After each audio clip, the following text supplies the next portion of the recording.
I decided to make this video to show how you can work with Emacs more powerfully by using loading the files into a directory, and then you can move and searching the file. I noticed that this GNU Emacs reference card doesn't tell you, or the GNU Emacs tutorial doesn't tell you that command. So I'm gonna open a terminal here, and as you can see, I'm in my terminal Mac, and this is my directory that's linked to the GitHub blogs. So to begin Emacs, I always do Emacs space dot. And so what does this do is it will load the files, all of the files under the directory in that so-called directory view. So if I hit return like that, did you see that? Okay, so now everything is in the directory view. Let me move this one up a little bit here. All right, so now you can see, okay, let me see this whole, there we go. We can see the whole window. So this is the whole directory. See this, the viewing here is the directory by name. So these are all the files. Now you can move files just like using Control-N to move your cursor to different file. And to editing a file, you will simply in this mode, and then you choose the file, and then you press F. So F will enter. Now you are in the fundamental mode. You are viewing this file, and the file we are viewing here, the file name is over here, training.mds, right? So here's the file. So now you can actually editing this file if you want to, like this is the new content, okay, but I don't want it, so I killed it. And you want to save this file as it is. I didn't change anything, but I still want to Ctrl-X, Ctrl-Save. So I'm just saving the original file. And I can go back to the directory using Ctrl-X-D, like that, yeah. And I can move again.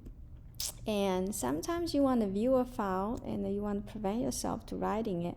So instead of say F, you say V. And notice when you do V, this is fundamental view. So you are viewing this file.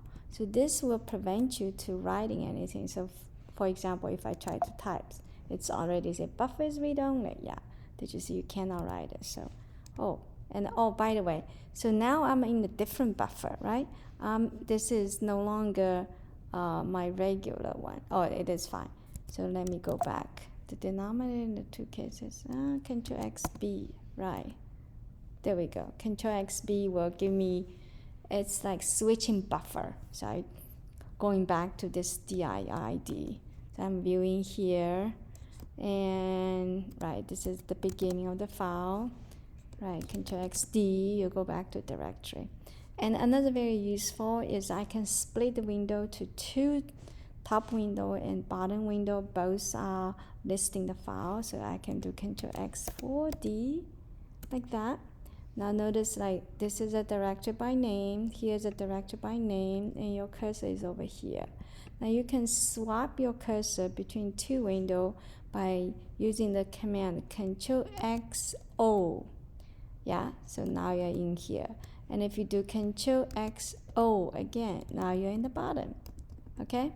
And then if you want only one of them, you don't want another one, you do Ctrl-X1, then you go back to the one, all right? So that's how you can like switching around, having different directory. So Ctrl-X4D again.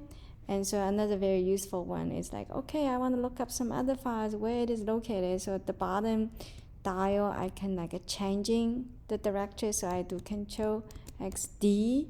So this is in the mini buffer, and over here you can come here all the way and like changing here. I don't want it to look at my GitHub stuff. I kill this and I load here. So this will be my directory on my Linux. Yeah, so all of the files over here. Okay, and then you can go back to the other window, so Ctrl-X-O, so my cursor is over here.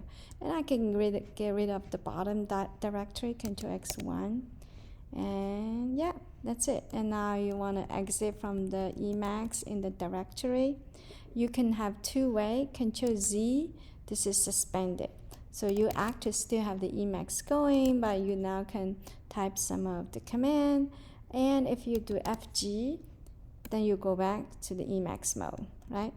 So if you want to really exit Emacs, you don't Control Z, you say Control X, Control C. Yeah, now you exit it. Okay, so now you complete exit.